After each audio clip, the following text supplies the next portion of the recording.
Tonight we witness an economic event of historic proportions, China's $52 trillion nightmare, a crisis so vast it's sending shockwaves across the globe. A crisis years in the making is now erupting, as the world's second-largest economy faces a reckoning that few thought possible. This unfolding disaster threatens to rewrite the global economic order, shaking the foundations of international markets and investor confidence everywhere. The pillars of China's economic miracle, debt, demographics, and broken promises, are now visibly cracking, exposing deep vulnerabilities that were long ignored. The world watched in awe as China rose to economic superpower status. Now, we're witnessing the beginning of its great fall, a reversal that few could have predicted. The warning signs aren't just buried in official reports. They're written on the faces of ordinary people and in the haunting emptiness of unfinished buildings.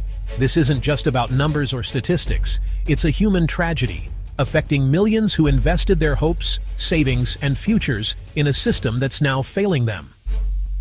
For years, the Chinese Communist Party projected an image of unstoppable progress, building futuristic cities and launching massive infrastructure projects that dazzled the world. But beneath the glittering surface, much of it was a mirage, constructed on unsustainable debt that's now coming due, leaving countless projects abandoned and dreams shattered. The once mighty engine of China's growth has stalled, and the consequences are rippling through every layer of society, from factory floors to family homes. We're on the ground, bringing you the stories Beijing doesn't want told, from haunting ghost cities to families who have lost everything they worked for. This is the story of China's $52 trillion collapse, a crisis unfolding in real time, with consequences that will echo for generations. The dream has become a nightmare, and the world is watching as history is rewritten before our eyes. Imagine a city skyline, towering skyscrapers stretching into the clouds, but not a single light on, not a soul inside. The silence is almost eerie, as if time itself has stopped in these vast urban landscapes. This is the reality in dozens of China's ghost cities, vast developments built for millions who never came, entire neighborhoods waiting for life that never arrived. Wide boulevards, grand squares, endless high-rises, silent and empty. Streets designed for bustling crowds echo only with the wind, and public spaces remain untouched. These aren't just failed real estate projects. They're monuments to a flawed economic strategy, physical reminders of misplaced priorities and unchecked ambition. For decades, local governments chased growth by building regardless of demand. The focus was on quantity, not quality, and the results are plain to see. Construction became an end in itself, fueling GDP numbers but ignoring real needs. The relentless pace of development masked deeper issues beneath the surface. Take Ujiapu, designed as China's Manhattan, now a near-empty shell. Its gleaming towers stand as a testament to dreams that never materialized. Across the country, billions were poured into cities that remained deserted, with entire districts left unfinished or uninhabited. These ghost cities are black holes, sucking in resources that could have gone to healthcare or education, draining funds from areas where they're desperately needed. While these empty towers rose, millions struggled to afford homes where jobs actually existed. The contrast is stark: overcrowding in some places, emptiness in others. The system built for a fantasy future, ignoring the present. Ambitious blueprints overlooked the realities of people's lives and needs. The silent skylines are a stark symbol of broken promises and wasted potential, a haunting reminder of what happens when growth loses its purpose. China's ghost cities are not just empty. They're a betrayal, standing as silent witnesses to dreams deferred and opportunities lost. China's greatest asset, its people, has now become its biggest liability, a dramatic shift that is reshaping the nation's future. The population is aging and shrinking faster than almost any country in history, a direct result of decades under the one-child policy, which was once seen as a solution but has now created a new crisis. The result is the so-called 4-2-1 problem. One young adult is left supporting 2 parents and 4 grandparents, a heavy responsibility for anyone to bear. With a weak social safety net and limited government support, this burden is crushing for millions of families, leading to stress and uncertainty about the future. Young people are finding it nearly impossible to save, invest, or even consider starting families of their own, which only accelerates the demographic decline and deepens the cycle. The scars of the one-child policy run deep. Now, even as the government pleads for more births and offers incentives, most young people remain unmoved, skeptical that anything will really change.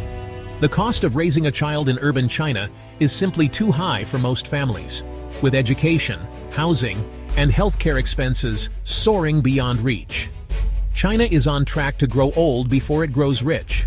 Unlike Japan or Germany, it's facing an aging crisis while still a middle-income country, without the wealth to cushion the blow. An aging population means less consumption, less innovation, and more strain on government finances, as fewer workers support more retirees and social programs. The labor pool that powered China's economic miracle is drying up, and there's no easy fix in sight, leaving factories and businesses struggling to find new talent. The country's economic dynamism is fading as its people age, with innovation and entrepreneurship slowing down and the energy of youth in short supply. China's demographic time bomb is ticking, and the world is watching to see how the nation will respond to this unprecedented challenge. To understand China's crisis, look at real estate, the engine of its economy for 2 decades. Nearly a third of China's economic output came from property. For families, buying an apartment was the only path to wealth. The government encouraged this obsession, relying on land sales to fund local budgets. Developers borrowed massively, and buyers believed prices would always rise. The system ran on pre-sales. Families paid upfront for homes not yet built, funding new projects in a giant house of cards. As long as money flowed and prices rose, it worked, but it was fragile. When Beijing tried to rein in developer debt with the 3 red lines, the bubble burst. Developers couldn't borrow, projects stalled, and millions of families were left in limbo. The property market's collapse exposed the system's deep flaws. What was once a symbol of security is now a source of ruin. China's Achilles heel has been revealed. Missy. The property bubble's burst has devastated millions of Chinese families.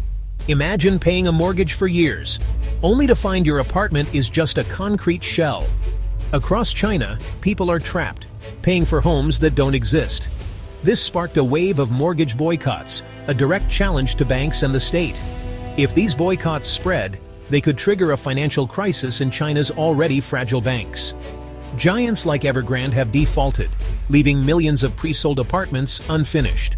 For each, a family's life savings are gone, their faith in the system shattered. The government faces impossible choices: bail out developers, risk moral hazard; let banks absorb losses, risk collapse; abandon homeowners, risk unrest. The property crisis is now a political crisis at the heart of the party's legitimacy. China's economic crisis is crushing its youth, fueling a wave of despair. Record-high youth unemployment and unaffordable housing have shattered dreams.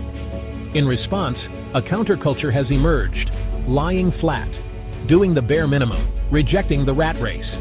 It's a silent protest against a system they see as rigged. Let it rot goes further. Total surrender to hopelessness. This generation is the most educated in China's history, yet 1 in 5 urban youth is unemployed. Many take low-paid jobs far below their qualifications. The result? A lost generation, overqualified, underpaid, and deeply betrayed. Their disillusionment is a warning sign for Beijing. The future is slipping away, one broken promise at a time. Behind the headlines, a bigger crisis looms: China's local government debt.